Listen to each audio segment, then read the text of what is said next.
Tejvarta news network 24/7 Tejvarta news network हमेशा सच के साथ।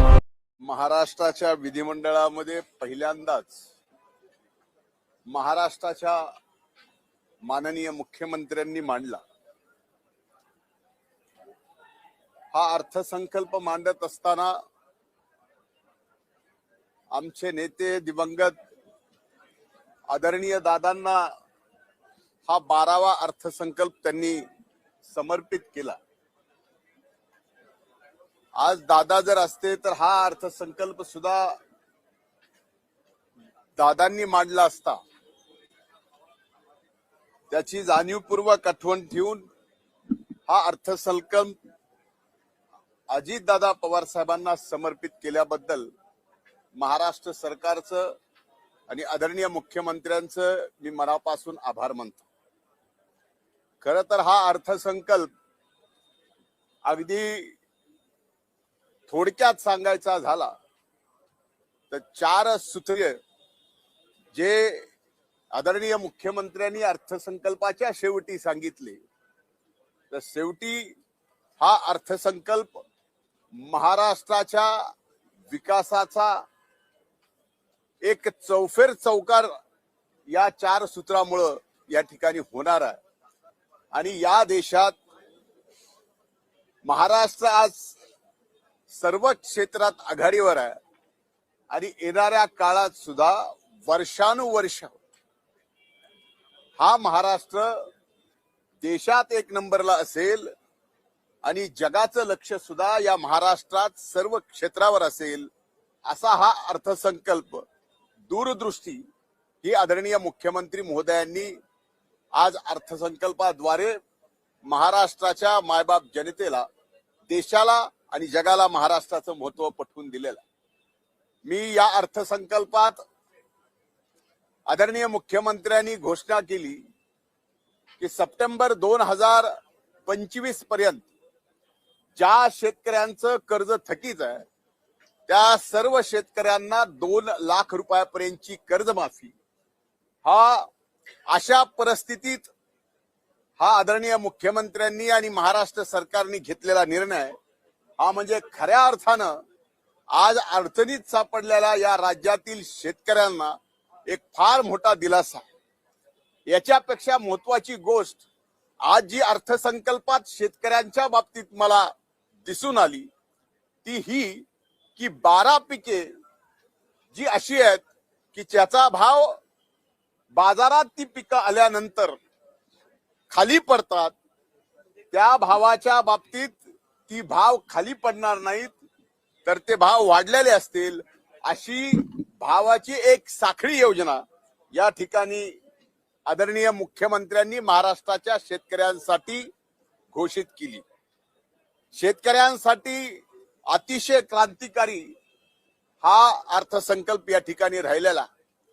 उद्योग क्षेत्रामध्ये महाराष्ट्र आज गुंतवणुकीमध्ये बाहेरच्या 1 नंबरला आहे, पण भविष्यात सुद्धा उद्योगामध्ये परदेशी गुंतवणूक वाढावी आणि इथं सुद्धा उद्योजकांनी पुढे यावं आणि त्यातून या महाराष्ट्रातल्या तरुणाईला फार मोठ्या प्रमाणात रोजगार मिळावा याची सुद्धा तरतूद या अर्थसंकल्पामध्ये या ठिकाणी केलेली आहे।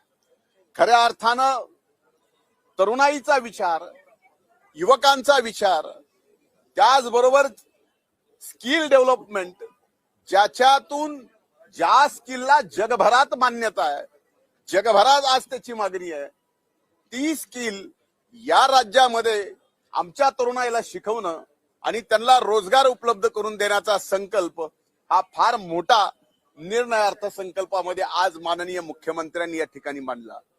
त्याचबरोबर या महाराष्ट्रामध्ये सिंचन क्षमता वाढवण्यासाठी नारपारच्या खोऱ्यातून गोदावरीत पारी 54 TMC पाणी आणण्याच्या संबंधातला निर्णय असो, त्याचा सुधारित मान्यतेचा निर्णय असो किंवा विदर्भातल्या आणि पश्चिम महाराष्ट्रातल्या आणि खानदेशातल्या मोठ्या नद्यांना जोडण्यासंबंधितले निर्णय असो, हे सुद्धा फार मोठ्या प्रमाणात एक, शेतकऱ्यांची शेती पाण्याखाली आणण्यासाठी महत्वाचं आहे आणि नुसती घोषणा केली नाही तर त्यासाठी आर्थिक तरतूद सुद्धा या ठिकाणी केलेली आहे.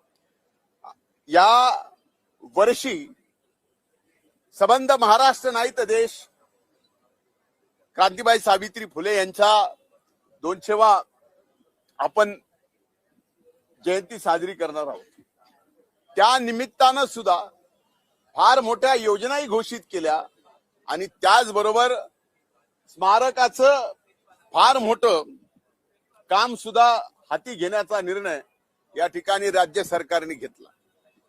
या ठिकाणी यापूर्वीही धर्मरक्षक छत्रपती शंभूराजांचा स्मारकाचा विषय ज्याचं काम आज चालू आहे ते अतिशय जलद गतीने चालू होईल आणि ते काम सुद्धा पूर्ण होईल. त्यासाठी सुद्धा कुठल्याही निधीची कमतरता भासणार नाही.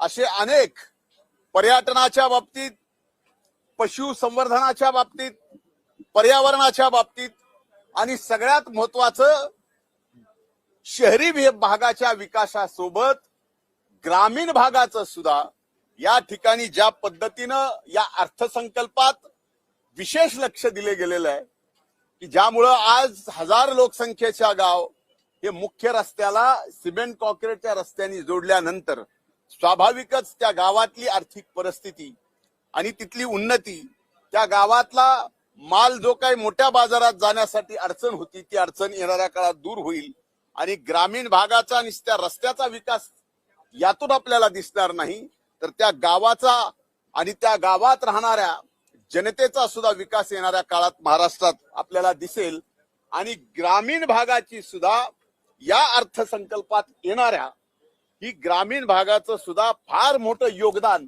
आपल्याला दिसून येईल. यासाठी हा अर्थसंकल्प ग्रामीण भागासाठी फार महत्वपूर्ण ठरलेला आहे. आदरणीय दिवंगत आमचे नेते दादांच्या नावानी अनेक योजना राज्य सरकारने या ठिकाणी करण्याचा निर्णय आज अर्थसंकल्पात घेतला. मी सरकारचे मनापासून आभार मानतो आणि दादांचं भव्य स्मारक सुद्धा या ठिकाणी उभं करण्याचा निर्णय या अर्थसंकल्पामधून महाराष्ट्र सरकारची मनीषा राज्याचे आदरणीय मुख्यमंत्री देवेंद्र फडणवीस साहेबांनी या ठिकाणी दाखवली.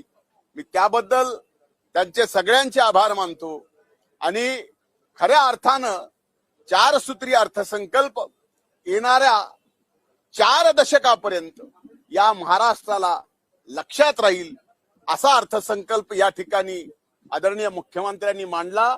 त्यांचे मी मनापासून आभार मानतो. धन्यवाद.